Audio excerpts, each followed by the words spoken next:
Okay, so probably my favorite agreement, because I think this tests a lot for females, and that is the nutrition agreement. Now, I put this in here for a couple reasons. One, yes, I am a fat loss coach, and I have seen so many women keep promises in every other area but this one. And a lot of it ties to a history of self-betrayal, or maybe they've had some bad experiences with food. So they don't realize that by, say, cheating on their diet, it's affecting their confidence, because it really affects your belief in yourself.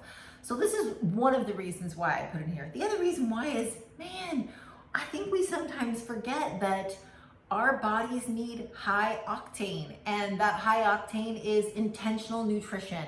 I don't believe that anyone should be just waking up in the morning and winging it. I feel like that is being reckless and dangerous, given, I know extreme words, given we only have one body. We need to be taking care of it, and winging it is never going to give us what we want. So this is my way of inching you towards being more intentional with your nutrition. Because remember, you can start small. Maybe it's just that you want to get in more water. Again, remember that one of the rules with creating these is you need to be specific. So get in 2 liters of water. Or maybe it is that you are finally seeing that you want to follow more structure.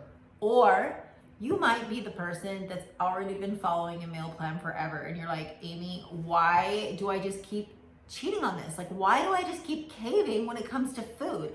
I will do so many other things, but this is the one.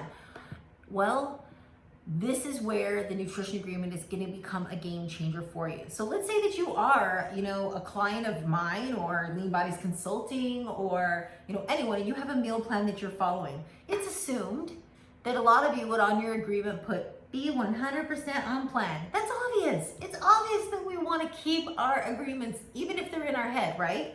Especially when it comes to nutrition.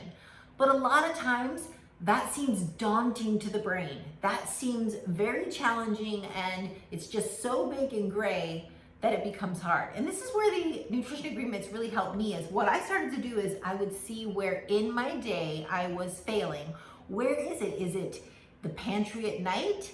Is it that I'm, driving through somewhere? Like, whatever my problem is, I'm gonna put an agreement in here with the nutrition that's gonna help. So let's say that mine is that I'm caving because I have nothing prepped. Well, then you better believe my nutrition agreement's gonna be prep my meals.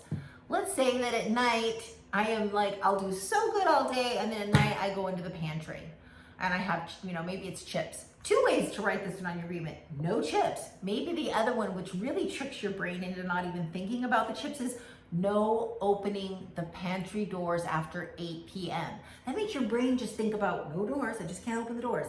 You're not even thinking about the deprivation from not having chips. So this is one where I want you to get really creative at times in tricking yourself. This is all about what's going to make me be my best self. How can I write this? How can I position this on my card to really trick me into thinking that this is just about keeping this agreement? And remember, if you're thinking the way that I've been teaching you, it's, I just got to do this for one day. I just have to say no to that really fresh, hot now, Krispy Kreme donut, as that sign is there, because I just got to do it for today. Of course, we're tricking ourselves, because that night I'm going to still promise again not to have it. But the point is, you only have to do it for one day. And so I encourage you to push yourself, stretch yourself, but first get some of those basics down. If you're not drinking and hydrating yourself every day, if you're not having some structure to what you're doing, start there. Maybe it's, I'm gonna get up and make a breakfast for me, a wholesome breakfast. Maybe define it, maybe put specifics. Tomorrow I'm making this. Check off all those boxes. Talk about gamification with that. So sky's the limit. Nutrition agreements are very important, and they're one that I would say most people, if they're struggling, this is the area.